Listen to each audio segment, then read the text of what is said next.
আজকে বানাবো ছোট মাছের চচ্চড়ি। আর ছোট মাছের চচ্চড়ি বানাতে দেখুন আমি এখানে মরলা মাছগুলো সুন্দর করে কেটে ধুয়ে বেছে নিয়েছি আর নুন হলুদ মাখিয়েও দিয়েছি। এবার আমি মাছগুলোকে সুন্দর করে ভেজে নেব। কড়াইতে তেল দিয়ে দিয়েছি, তেল আমার গরম হয়ে গেছে। দেখুন এবার মাছগুলো আমি দিয়ে দেবো।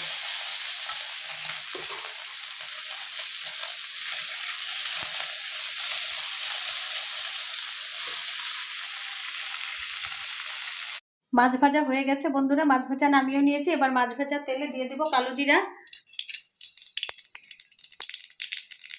দিয়ে দিলাম চিরা কাঁচা লঙ্কা,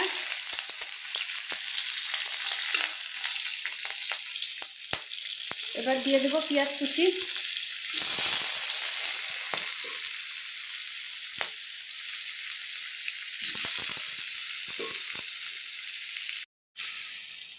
আমি লবণটা দিয়ে দিয়েছি বন্ধুরা। দেখুন পেঁয়াজটা আমার অনেকটা সুন্দর ভাজা হয়ে এসেছে। এবার আমি হলুদ গুঁড়ো দিয়ে দিলাম,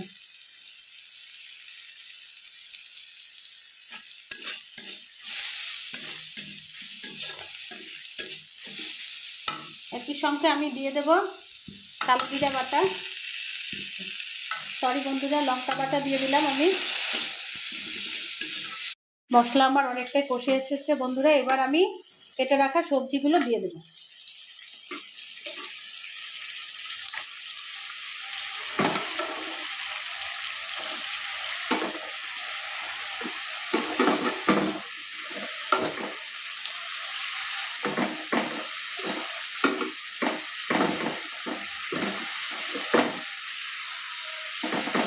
চচ্চড়িটা আমার অনেকটাই হয়ে আসছে বন্ধুরা। এবার আমি মাছগুলো দিয়ে দেব।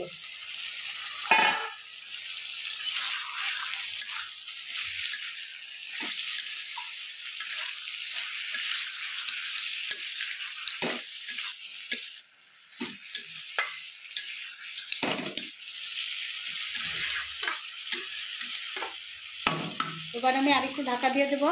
ভাজা ভাজা চচ্চড়ি আমার হয়ে গেছে বন্ধুরা। এবার আমি ধনেপাতা দিয়ে নামিয়ে নেব। তো দিয়ে দিলাম ধনেপাতা,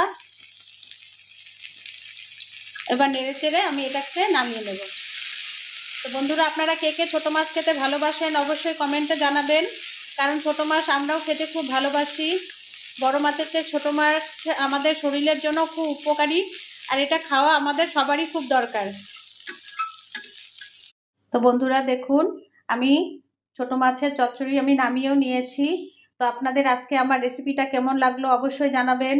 আর যদি আপনারা ইউটিউব থেকে দেখে থাকেন তাহলে সাবস্ক্রাইব করে আমার পাশে থাকবেন, আর যদি ফেসবুক থেকে দেখে থাকেন অবশ্যই ফলো দিয়ে আমার পাশে থাকবেন। তা আজকের জন্য এই অবধি বন্ধুরা, এখানেই রাখছি। টাটা বন্ধুরা।